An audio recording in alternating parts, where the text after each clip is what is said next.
Good morning everyone, my name is Michelle, I hope you're doing well. Welcome to another video. It is Thursday morning the 24th of July.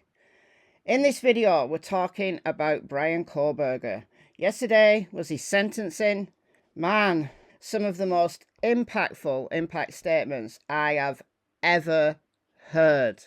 I was floored by them, quite frankly. At the end of this video I'm going to play a little snippet from Kaylee's sister Olivia, because she was bang on. He was ripped a new one. Did he care? Seemingly not. I was tweeting throughout the sentencing, and for every post I did, I took a screenshot. So I wasn't posting the same picture over and over. These were new screenshots, and his face just doesn't change. Just that blank, empty stare.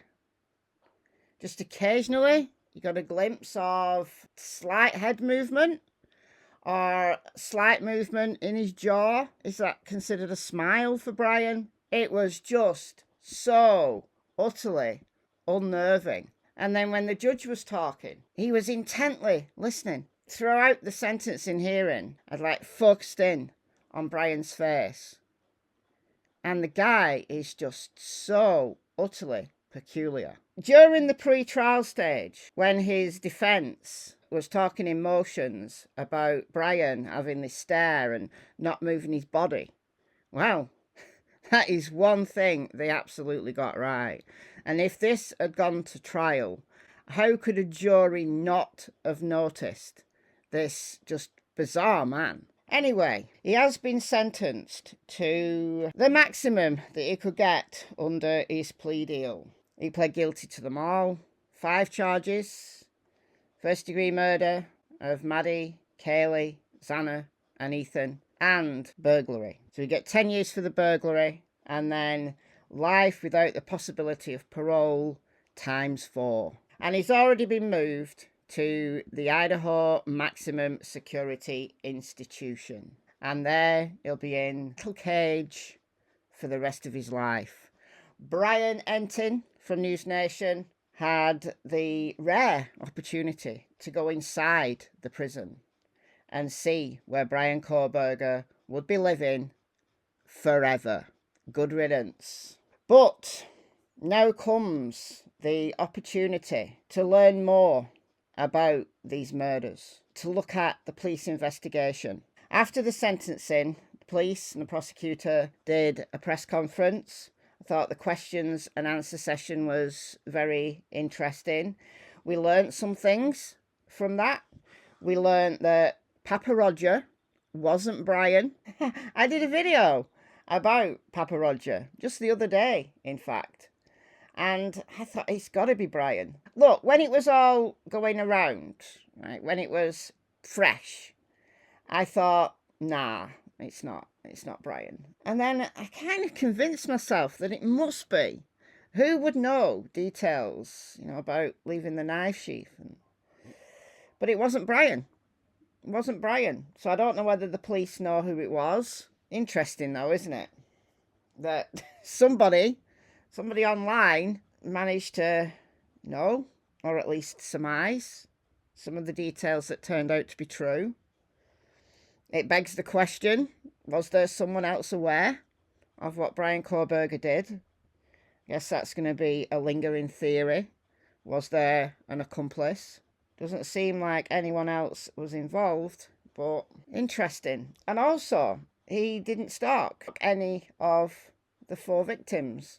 There was nothing that they could find in his social media or the real life interactions he might have had. No one at the Mad Greek, where Xana and Maddie worked. There's only so far you can go with something like that, though, because Bryan was making attempts to clear his communications. He was using VPNs, and to a certain extent, he may have been successful in hiding some of whatever he was planning.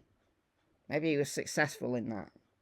What he wasn't successful in, though, was getting away with it. The Moscow Police Department have released a whole bunch of files. I've got so far 314 documents, all police reports. So it's just what the Moscow PD have. So it's only a small part of the investigation. And last night I started to dig in to these files. And I want to read you a couple of police reports from that first day when they were discovered. The absolute horrors that Bryan Kohberger did to these kids is unimaginable. This guy had so much rage. Somebody who is in the shadows, slithering around. But yet people knew what a creepo he was. But I don't think anybody who knew him would have imagined the brutality and the horror that he imposed on Maddie, Kaylee, Xana, and Ethan in the early morning hours of November 13th, 2022. So I'm going to read a couple of those reports. First, though, I am trying my best to get to 100,000 subscribers on this channel by the end of the year. I've got 5 months to go. I'm almost on 93,000 subscribers.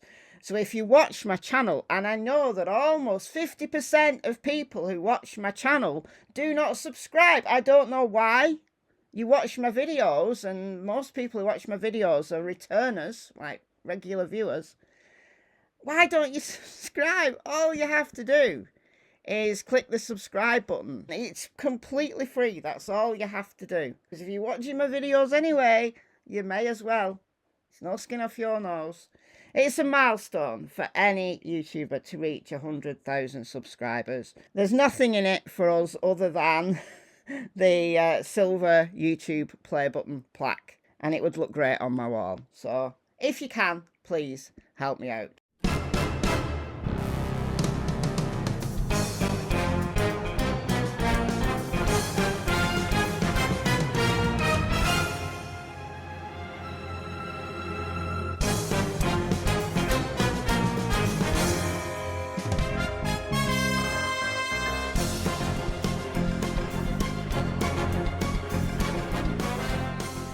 All right, without further ado, I'm going to play a little section from Ashley Banfield about Bryan's creepo behaviour, and then we're going to read some of the horror that befell those 4 beautiful University of Idaho students in the early morning hours of November 13th, 2022.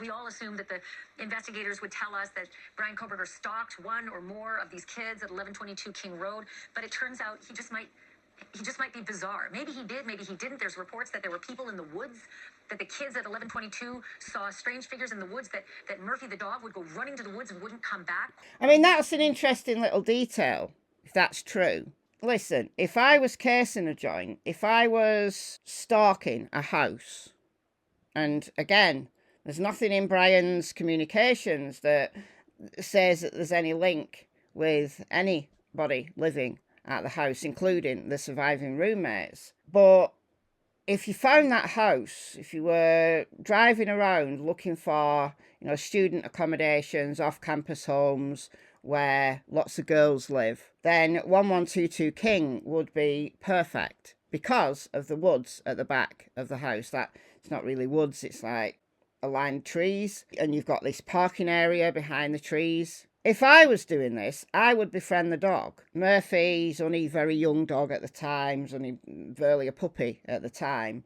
Golden Doodle, not a guarding breed, If Kaylee had bought maybe a Mally or a JSD, maybe Bryan would have chosen another house to victimise. That house was the thing that sealed the fates of those girls inside. Perhaps he'd been watching from behind those trees, and Maddie and Kaylee's bedrooms are right there. So maybe he'd never even spoken to any of them. He just saw a life that he couldn't have. And he was so angry and so resentful. And you can tell that by the brutality of what he did. We'll get on to that. But this is the woman who matched with him on Tinder, and I'm going to read this because I want to get it right. She says that she was talking about horror movies with Kohberger. He asked her what she thought would be the worst way to die, and she said with a knife. And then Kohberger asked her to do something to the effect of, he said something like a K-bar, which we all know what that means. I mean, K-bar knife is the knife he used to kill these 4 kids. The knife sheath they found in the house. She said she didn't know what that was. She had to Google it. She stopped talking to him because he weirded her out, which, yeah, I mean, I think that would weird anybody out. And I can only imagine what she's thinking now, knowing all the details of everything that went down. Lucky escape, maybe. But look, I think that Bryan's career choice, trying to get into the police, failing at that, so doing PhD level studies in criminal justice, he was fantasizing probably for years about doing something like this. And for the first time, living, a brand new life as a PhD student, that freedom that he got, perhaps he was able to unleash the desires that he'd been fantasizing about for many years. But there is an anger connected to this man, an anger that is so obvious in these police reports. And I want to read this one. This is document number 2 of the batch of 313 that I downloaded yesterday. And this is one of the first responding police officers. When I arrived, I entered the residence and went to the 2nd floor. I observed a female wearing a sweatshirt and underwear laying in the middle of the bedroom floor, covered in blood. This is, of course, Xana. I observed deep lacerations indicative of defensive wounds on the female's hands. The female was surrounded by blood on the floor. Now, very early in the investigation, Xana's dad had said that Xana put up one hell of a fight. And it seems that she did. She had many stab wounds. Many. Up to 50 stab wounds. She fought for her life. The rage that Bryan Kohberger had was unleashed. Absolutely unleashed on these poor, defenseless young people. I observed a male laying on the bed. This, of course, is Ethan. The male appeared to have suffered from stab wounds and a laceration to the neck. The male was covered in blood, and the bedding around him was soaked in blood. And it would have been Ethan's blood that was dripping down the outside of the house. In a 3rd floor bedroom, I observed 2 females laying in bed, but which appeared to have been stabbed to death. The female laying on the left half of the bed, as I looked at it from the doorway, was unrecognisable. I think this would have been Kaylee. Her face was completely disfigured and was stabbed several times. I was unable to comprehend exactly what I was looking at while trying to discern the nature of the injuries. The 2nd female on the right half of the bed had multiple stab wounds. The comforter was soaked in blood and a pool of blood was still present. Now, it's likely, Maddie being on the outside, we know from the Goncalves family regarding Kaylee that she was trapped against the wall, and it's likely that Maddie was attacked first and then Kaylee fought back. The fact that Kaylee was stabbed in the face multiple times and was unrecognisable. We've heard from the Goncalves family that she was punched. Maybe there was some blunt force trauma as well. But he wanted to attack the beauty of this young woman by making her face unrecognisable. That's a level of overkill. And focusing on the face is to eradicate the beauty, the physical outward beauty of Kaylee Goncalves. So angry that she dared to fight back against him. Of course, what these deaths could not eradicate, which may gripe Kohberger, I hope it does, that any physical damage, any physical disfigurement that he was able to do with his K-bar knife does not reduce the light and the beauty that shines from these young people. Maybe Kohberger was just looking at the beauty that was skin deep and trying to make himself feel like some powerful god-like presence by having the power to take away the beauty of this young woman. But what Bryan cannot do, what Bryan could never do, is take away that light that shines on while he is stuck forever in a metal cage. There's another report as well I'm going to direct you to, and for those counting, this will be 51, and this is again another of the responding officers, and this is a little bit later in the day. At approximately 1600 hours, so 4 p.m, on 11/13/22, Sergeant Blaker and I responded to 1122 King Road to assist with scene security processing. Upon arrival, the ISP forensic team was on scene and was preparing to begin processing the scene.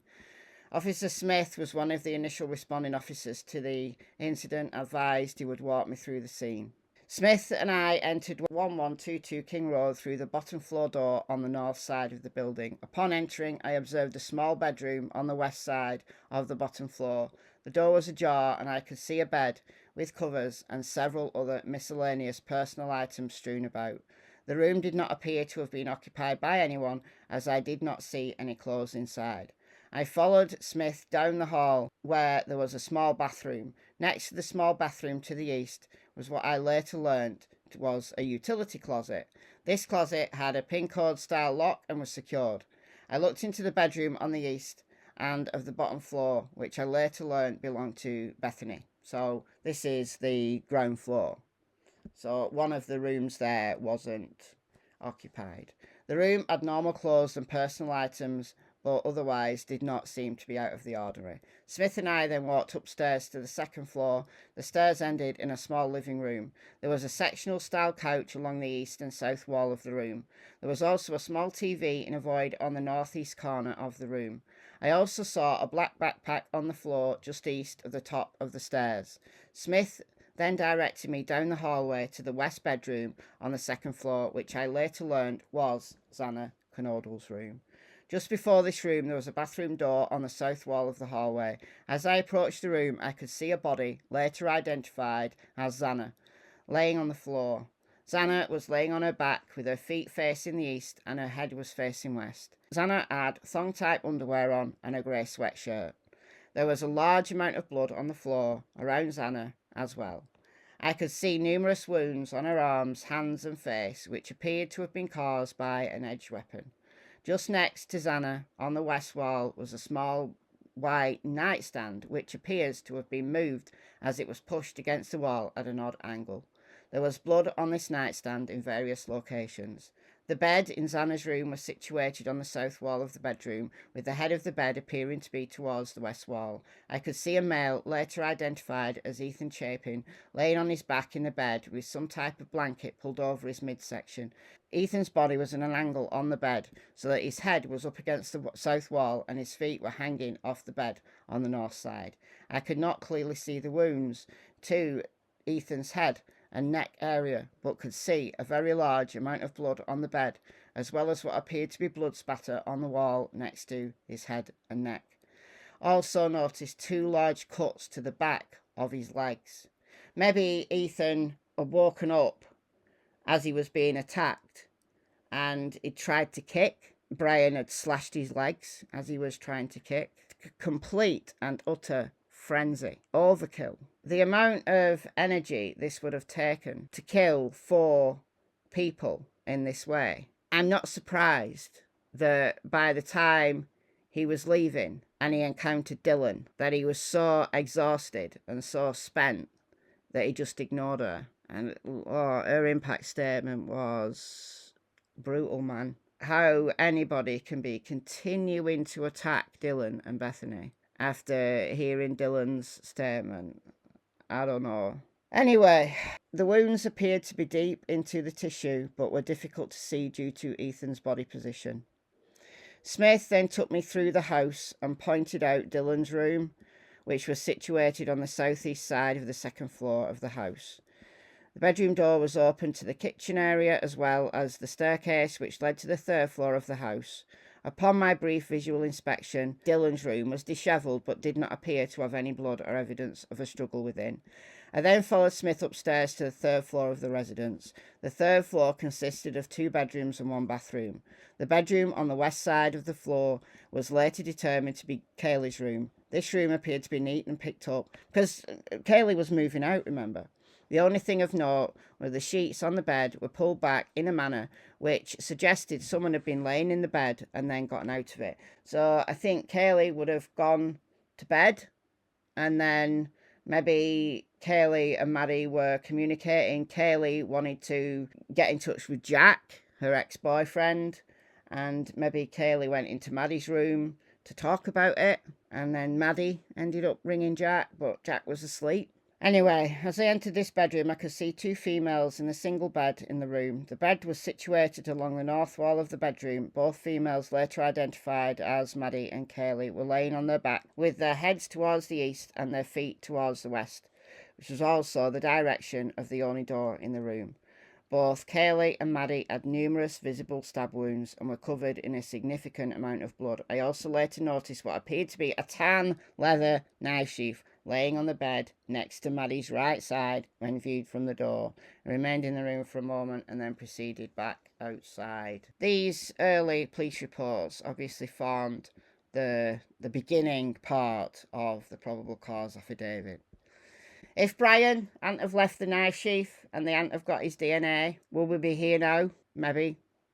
Maybe not. Would they have got to him any other way? Maybe through the car? Thank everything that is holy that this man is behind bars in a concrete and steel cage for the rest of his life. All right, I'm going to end with the last few minutes of Olivia Goncalves' impact statement, because she ripped Bryan a new one. She had him absolutely bang to rights. So I'm going to say goodbye here, and the rest of this video is Olivia. Lurking in the shadows made you feel powerful because no one ever paid you any attention in the light. You thought you were exceptional, all because of a grade on a paper. You thought you were elite because your online IQ test from 2010 told you so. All of that effort just to seem important. It's desperate. There is a name for your condition, though. Your inflated ego just didn't allow you to see it. Wannabe. You act like no one could ever understand your mind, but the truth is you're basic. You're a textbook case of insecurity disguised as control. Your patterns are predictable. Your motives are shallow. You are not profound. You're pathetic. You aren't special or deep, not mysterious or exceptional. Don't ever get it twisted again. No one is scared of you today. No one is intimidated by you. No one is impressed by you. No one thinks that you are important. You orchestrated this like you thought you were God. Now look at you, begging a courtroom for scraps.